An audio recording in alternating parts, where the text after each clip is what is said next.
आठराखीन मालिकेच्या आजच्या भागामध्ये आपण पाहणार आहोत की आता इकडे पाहायला मिळत असतं की त्या दोन्ही मुलांना म्हणजे समर आणि समायरा या दोघांनाही आता प्राजक्ताने आतमध्ये रूममध्ये आणलेलं असतं आणि जेव्हा त्या दोघांनाही रूममध्ये आणलं जातं ना तेव्हा ती म्हणत असते की काय मग आज पार्टीमध्ये एन्जॉय करताय वाटतं.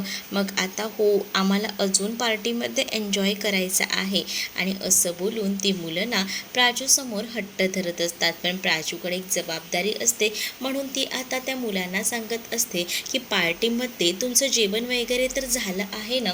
तर ती मुलं म्हणतात की हो, पण आम्हाला पार्टी एन्जॉय करायची. पण पार्टीमध्ये तुम्हाला एन्जॉय करण्यासारखं काय आहे? आता तुम्ही अजूनही लहान आहात आणि मला सांगा, तुम्ही जेवलात ना, आईस्क्रीम खाल्लं आहे ना, मग मग आता मग ती मुलंही हसत असतात. मग तेव्हाच ना त्या मुलांना ती म्हणत असते की आज आहे ना मी तुम्हाला गोष्ट सांगणार आहे. कोणाकोणाला गोष्ट ऐकायची बरं? मग त्या मुलांना ना आनंद होतो कारण त्यांना लहान असतात, त्यामुळे त्यांना गोष्टी वगैरे या सगळ्या काही आवडत असतात. म्हणूनच ती मुलं खूप जास्त खुश असतात आणि प्राजूसोबत असताना त्यांना दुसरं कसलंही टेन्शन नसतं. प्राजू त्यांना म्हणते की जा पटकन तुम्ही फ्रेश होऊन या बरं, मग मी तुम्हाला गोष्ट ऐकवते. मग मुलं लगेचच तिकडनं जायला निघतात. प्राजू ही आता खूप जास्त खुश असते. दुसरीकडे बाहेर पार्टी सुरू असते आणि तेव्हाच ना इकडे आता सुलक्षणा सगळ्यांना म्हणत असते की आजपर्यंत तुम्हा लोकांना हेच वाटतं ना की ही सुलक्षणाच ही कंपनी एवढी मोठी करायला तत्पर आहे म्हणून. तर तसं नाही आहे. माझा हा मुलगा आरव हा सुद्धा बाहेरगावी जाऊन बरीच कामं करतो, याच्यामुळे आपली बरीच कामं देखील होतात हे देखील आता तिने सगळ्यांसमोर सांगून दिलेलं असतं. त्यामुळे प्रत्येकाच्याच टाळ्यांचा गडगडाट आता होत असतो. प्रत्येकजण टाळ्या वाजवून आरवचं स्वागत अभिनंदन करत असतात. तेव्हाच ना दुसरीकडे सुलक्षणा आपल्या दोन्ही मुलांचं नाव घेऊन कौतुक करत असते. अलोक आणि आरव आहेत त्याच्यामुळे मला काहीच टेन्शन नसतं. दोघंही जण ना अगदी चोखपणे कामं करतात असंही आता ती म्हणत असते. तेव्हाच इकडे लक्षणा आता सगळ्यांसमोर आरवचं कौतुक करत असते. तर आरवचं कौतुक झाल्याबरोबर आता टाळ्यांचा कडकडाट होत असतो. तेच आता सुलक्षणा म्हणत असते की आता तुम्ही या वेलकम पार्टीमध्ये आला आहात तर एकदम एन्जॉय केल्याशिवाय जायचं नाही. तेच आता आरवही माईक घेऊन बोलत असतो की आमच्या पाठीशी आमची आई आहे ना, त्यामुळे आम्ही इथपर्यंत पोचलेलो आहोत, त्यामुळे आम्हाला कसलंही टेन्शन नसतं. तेच आता पार्टीमध्ये जसं ठरवलेलं असतं तसं सुलक्षणाच्या अगदी मनाप्रमाणे होत असतं. त्यामुळे सुलक्षणा देखील तितकीच खुश असते. तीही विचार करत असते की ज्या काही गोष्टी ठरवल्या आहेत ना अगदी तशाच होत आहेत. तेच आता दुसरीकडे मात्र आता सगळेजण एकत्र असतात. तर सुलक्षणा आता सगळ्यांना म्हणते की बाहेर खूप जास्त पाऊस सुरू आहे, पण आपल्या या सूर्यवंशींच्या घरातली पार्टी काही थांबत नसते. सगळेजण पार्टी एन्जॉय करा, मग भेटूया आपण पुन्हा एकदा. मग असं बोलूनच ना आता ती ह्या पार्टीची आता मजा वाढवत असते आणि जेव्हा ती पार्टीची मजा वाढवते ना तेव्हा सगळेजण एन्जॉय करत असतात. दुसरीकडे ना पार्टीमध्ये म्युझिक सुरू असतं आणि त्या म्युझिकने इकडे असणाऱ्या आलोकला खूपच जास्त राग येत असतो. आलोक म्हणत असतो की बंद करा रे, हे सगळं काही बंद करा, किती आवाज येतो, नको नकोसं झालंय. असं बोलून तो आता इकडे तिकडे फिरत असतो कारण म्युझिकच्या जास्त आवाजाने ना त्याला त्रास होत असतो आणि त्यामुळेच तो आता जोरजोरात बोलत असतो. तेच दुसरीकडे आता पाहायला मिळत असतं की दार तो वाजवत असतो पण कोणी देखील आता दार उघडत नसतं कारण त्याला ना त्या म्युझिकचा त्रास होत असतो. त्याला बाहेर येऊन सांगायचं असतं की ती म्युझिक तरी कमी करा. पण दुसरीकडे मात्र आता प्राजक्ता जिथे मुलांना गोष्ट सांगून झोपवते ती मुलं देखील प्राजक्ताचं ऐकून तिच्या मांडीवर डोकं ठेवून झोपी गेलेली असतात. बाहेर पार्टी सुरू असते पण मुलं मात्र गुपचूपपणे प्राजक्ताकडे असल्यामुळे शांत असतात. प्राजक्ता आता भाग्याचा विचार करत असते. मी इकडे पार्टीला तर निघून आले, भाग्या काय विचार करत असेल, पण ती पण माझ्यावर रागवली होती. तिकडे मी जर अजून थांबले असते तर अजूनही प्रॉब्लेम झाला असता, म्हणूनच मला निघावंसं वाटलं. पण आता ही मुलंसुद्धा झोपली आहेत, आता या मुलांची काळजी करायची सुद्धा गरज नाही, त्यापेक्षा आता मी घरी जाते. तेच इकडे आता रोहनचा फोटो हळद लागलेला आलेला असतो भाग्याला, म्हणून भाग्या तो फोटो बघत असते आणि भाग्या तोच फोटो ना आता सगळ्यांना सुद्धा दाखवत असते. ती म्हणत असते की बघा ना, रोहनला सुद्धा किती छान हळद लागली आहे ना, रोहनही छान तयार झाला आहे. मग आता रोहनला लागलेली हळद बघून घरात सगळ्यांनाच आनंद होतो आणि सगळीजण आता भाग्याला म्हणत असतात की हो हो, रोहनला जशी हळद लागली आहे तशी तुझ्याही गालाला लागलीच आहे की. पण आता जी भाग्याची मैत्रीण नेहा असते ना, ती म्हणत असते की तुलाही हळद लागली, पण रोहनसारखी नाही. म्हणजे रोहन त्या हळदीमध्ये इतका छान न्हाऊन निघाला आहे, पण तुझ्या चेहऱ्यावर तो ग्लो आला नाही आहे, कारण तुला भाग्या प्राजूने हळद लावली नाही आहे ना, म्हणून हे सगळं झालं आहे. मग आता या सगळ्या गोष्टी जेव्हा बोलल्या जातात ना, तेव्हा मात्र माई याची चिडत असते आणि म्हणत असते की काय त्या प्राजूचं कौतुक, काय त्या प्राजूचं तसं घेऊन बसलाय, उलट ती कैदासी नाही आहे ना या हळदी प्रोग्राममध्ये ना, त्यामुळे तर हा हळदीचा प्रोग्राम एवढा छान झाला आहे असंही आता म्हटलं जात असतं. तर इकडे जेव्हा मायाजी ह्या सगळ्या काही गोष्टी बोलत असते ना, तेव्हा भाग्याला खूपच राग येत असतो. तरीसुद्धा ना भाग्या शांत राहते. मग भाग्याला जेव्हा या सगळ्याचा राग येत असतो ना, तेव्हाच ना इकडे आता भाग्या बाकी सगळ्यांना तिकडनं पाठवून देते आणि मग माईआजींना चांगलंच सुनावते. माईआजीला आता ती म्हणत असते की काय ग माईआजी, मला एक गोष्ट सांग, आता ती इथे नाही आहे तरीसुद्धा सारखं सारखं काय चाललंय तिच्या नावाने, मला ना नाही आवडत तिला काही बोललेलं. मी तुला आधीच सांगते, कारण आहे ना त्या ज्या काही गोष्टी आहेत ना त्या चुकीच्या आहेत आणि तुम्ही सारखं सारखं सारखं सारखं तेच तेच तेच तेच का घेऊन बसलात. अरे माझं लग्न नाही मोडलं आहे रोहनचा, मी आता तुम्हाला फोटोही दाखवला ना, आमचं सगळं काही ठीक आहे. मग तरीसुद्धा तू असा का विचार करतेस, नको विचार करू या सगळ्या गोष्टींचा, असंही आता म्हटलं जात असतं. तेव्हाच ना इकडे आता एवढ्या सगळ्या काही गोष्टी सांगितल्यानंतर दुसरीकडे आता पाहायला मिळत असतं की जी चारू आहे ती आता समजावत असते भाग्याला, नको एवढी चिडचिड करू, पण माई आजीचं सुद्धा कुठे चुकतंय, नाही माई आजीचं चुकतंच आहे, काहीच गरज नाही आहे माई आजीला एवढं सगळं काही बोलायची. मुळात आहे ना मला मान्यच नाही आहे, कारण माझी प्राजू ना आहेच खूप छान. काही झालं ना तरी आमच्यात आत्ता वाद झाले असतील, पण आमचं जे नातं आहे ना बहिणी बहिणींचं ते कधीही बिघडणार नाही. आमचं नातं हे अगदी मनापासून आहे, असंही आता इथे भाग्या ही सुनावत माई आजीला बोलत असते. भाग्याची माई आजीला या सगळ्या काही गोष्टी बोलते ना, तेव्हा मात्र माई आजीची बोलतीच बंद होते. माई आजी आता शांतच राहते, कारण माई आजीकडे दुसरा पर्याय नव्हता. तेच आता दुसरीकडे भाग्या ही आता बघतच राहते. भाग्याला खरं तर ना आता प्राजू नसल्याचं दुःख होत असतं, पण सोबतच ना आता प्राजू आपल्यावर खूप जास्त प्रेम करते. प्राजू आपल्याकडे नक्कीच पुन्हा येईल ही आशा तिला असते, म्हणूनच तिने आता माई आजी आणि चारूला सुनावलेलं असतं. त्याचबरोबर आता ना माई आजी चारूला म्हणत असते की बघितलंस का, ती मुलगी आपल्याला किती काय काय बोलून गेली, आपण हिचं ऐकून घेतो, पण बघितलंस ना एवढंही बोलायची गरज नव्हती. या मुलीला कधी कळणार आहे ग तिचं चांगलं काय आणि वाईट काय ते. तेच इकडे ना आता आरवच्या मागे बऱ्याच मुली असतात. इकडे आता पार्टी खूपच जास्त रंगात आलेली असते आणि जेव्हा पार्टी एवढी रंगात येते ना, तेव्हा आता लाऊडली म्युझिकसुद्धा लावलेलं असतं आणि एवढं लाऊड म्युझिक लावल्यामुळेच ना आता जो आरव आहे त्याला कळतं की ह्या सगळ्याचा त्रास आहे ना त्याच्या भावाला होईल, म्हणूनच मग तो उठतो आणि सांगतो की त्या म्युझिकवाल्यांना की साऊंड जरा कमी करा. मग आता त्याच्या सांगण्यावर ना साऊंडही कमी केलेला असतो. ते सुलक्षणा आरवला म्हणत असते की तू इथे काय करतोयस, जा ना पार्टी एन्जॉय कर, आणि असं बोलून ती आता त्याला पार्टी एन्जॉय करायला सांगत असते. तोच आता पार्टी एन्जॉय करत असतो. अंबिका आता पुन्हा एकदा त्या माणसांकडे जाते आणि म्युझिक लाऊड करा असं सांगते, आणि कोणीही सांगितलं की म्युझिक कमी आवाजात लावायचं तरीसुद्धा ऐकायचं नाही, म्युझिक हे असंच मोठ्या आवाजात चालू ठेवा असंही अंबिकाने सांगितलेलं असतं. हे सगळं काही सुलक्षणाच्या सांगण्यावरून सुरू असतं. तेच आता सुलक्षणाच्या सांगण्यावरनं या गोष्टी सुरू असताना पार्टी खूप जास्त रंगत आलेली असते. म्युझिक खूप जास्त जोरात लागलेलं असतं आणि त्यातच पार्टीचा माहोल खूप छान असा रंगलेला असतो.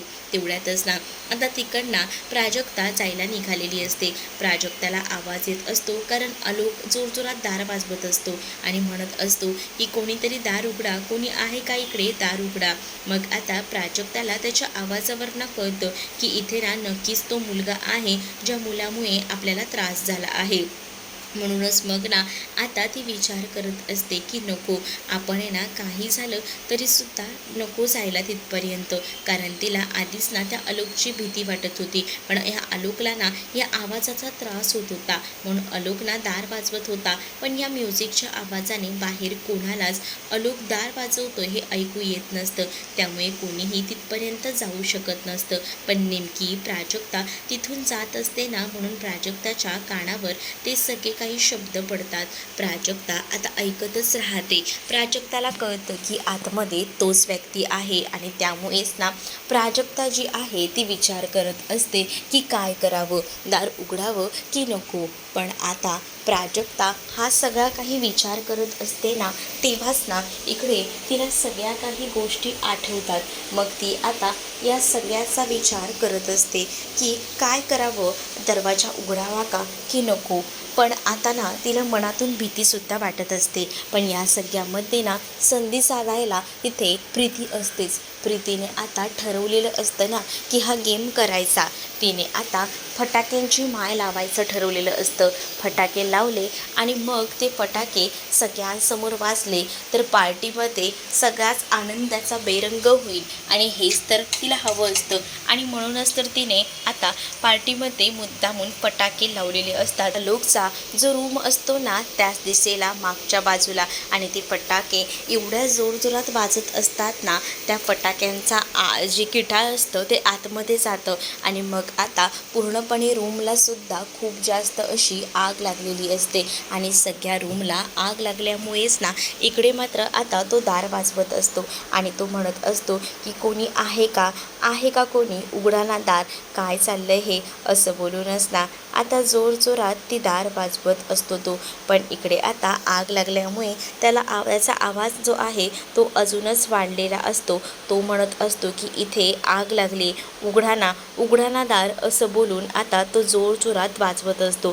तेच आता एवढा वेळ फक्त तो दार उघडा म्हणून सांगत होता, पण आग लागली आहे, मला वाचवा, असा काही आक्रोश त्याचा नव्हता.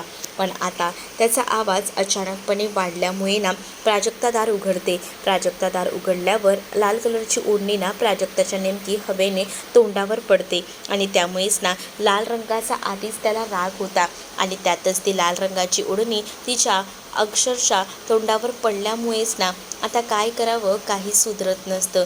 तेच आता लाल रंगाची ओढणी पाहून त्याचा संताप होत असतो. ते दुसरीकडे आता हळदीचं सगळं झालेलं असतं आणि फ्रेश वगैरे भाग्यासुद्धा झालेली असते.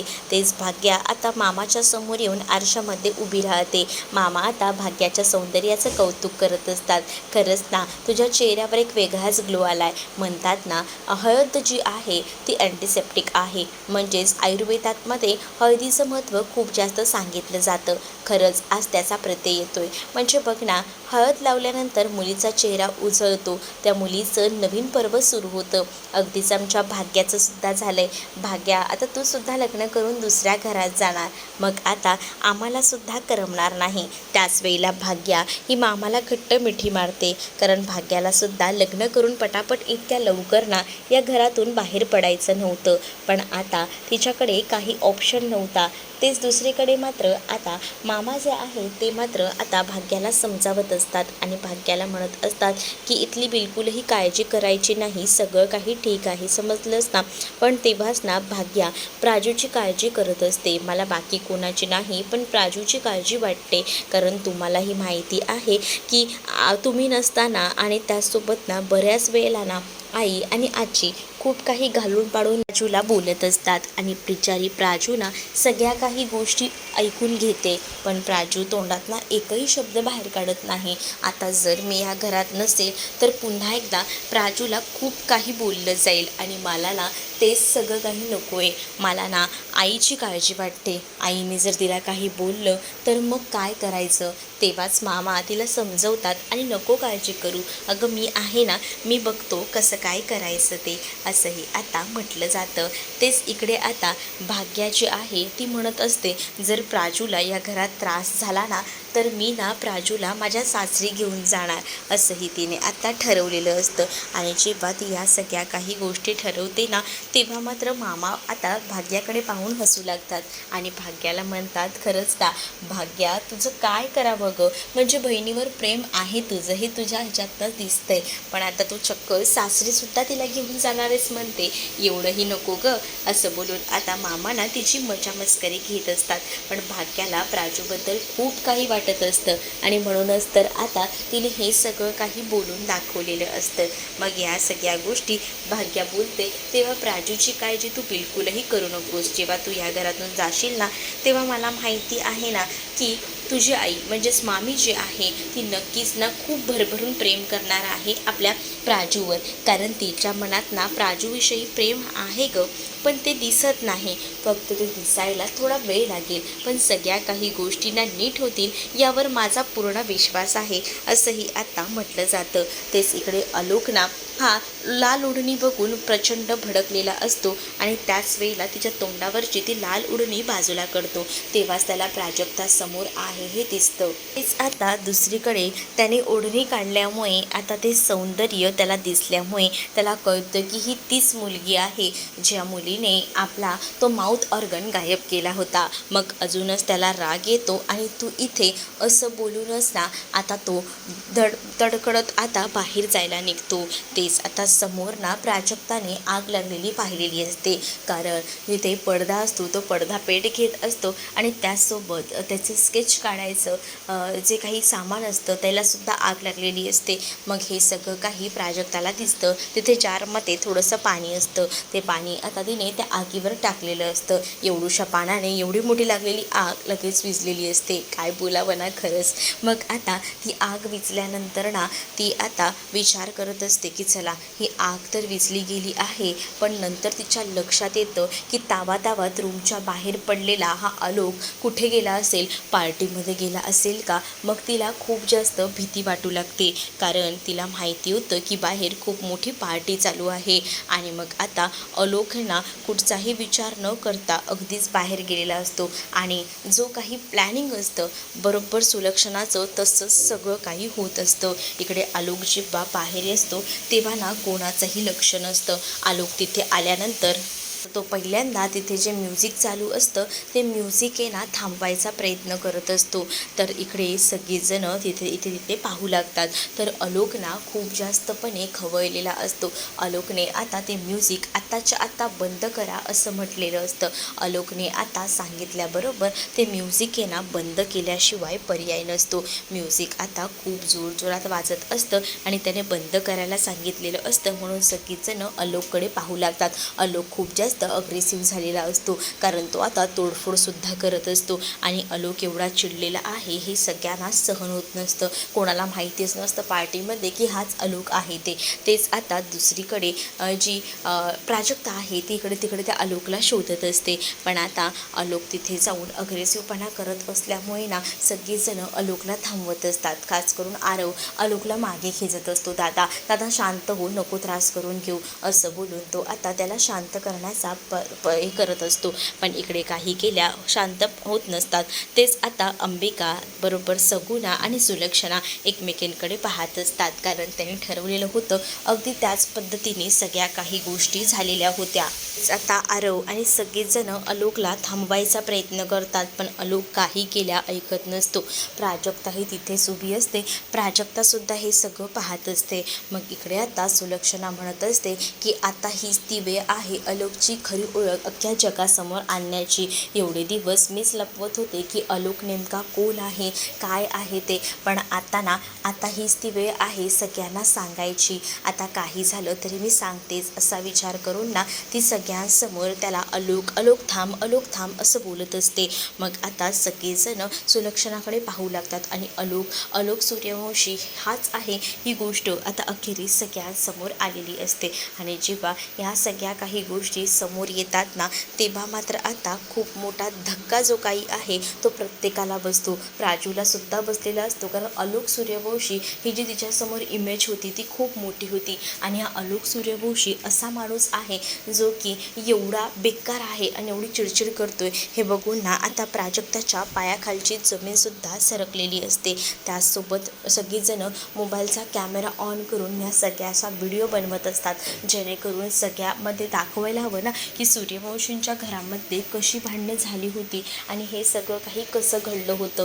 हे या सगळ्या काही गोष्टी आता दाखवाव्याशा वाटत असतात. आणि जेव्हा ह्या सगळ्या गोष्टी समोर येतात तेव्हा मात्र आता सगळ्यांनाच धक्का बसतो. मोबाईलचे कॅमेरेज ऑन करून सगळेजण फ्लॅशलाईट लावून हा व्हिडिओज क्रिएट करत असतात. आणि त्यामुळेच आता सुलक्षणाचा प्लॅन अशा पद्धतीने सक्सेस झालेला असतो. तर तुम्हाला हा भाग कसा वाटला हे नक्कीच मला कमेंटमध्ये सांगा. आणि अशाच नवनवीन भागांसाठी आपल्या चॅनलला सुद्धा सबस्क्राईब नक्कीच करा. चला तर मग भेटूया पुढच्या भागामध्ये. तोपर्यंत टाटा बाय. व्हिडिओ आवडला असेल तर लाईक करायला विसरू नका.